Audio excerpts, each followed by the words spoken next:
در زمستان ذهن دل لای برفای خاطر یخ میزند.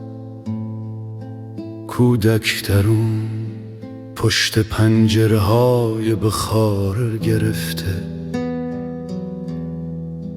با انگشتان لرزان خورشید را نقاشی میکنند.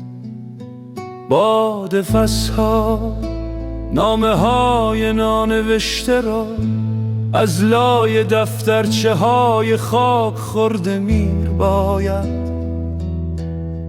و سایه شکست در کوچه های تاریک حافظه، با خشم خاموش بر دیوارهای ترک خورده امید سایه بازی می کنند. صوتی در باد می پیچد، نه از قطاری که بیاید، بلکه از دردی که رفته و هنوز در ایستگاه سینه جا خوش کرده است.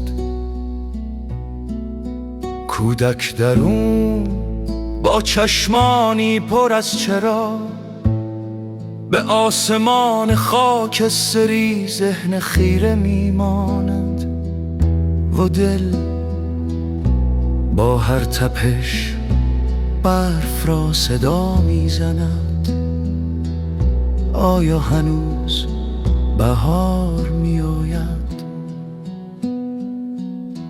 و در انتهای این زمستان بی پایان صدایی آرام از ژرفای واژه ها برمیخیزد.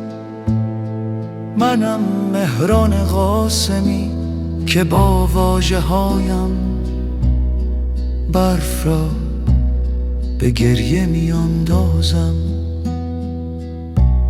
و ذهن را به شکوفه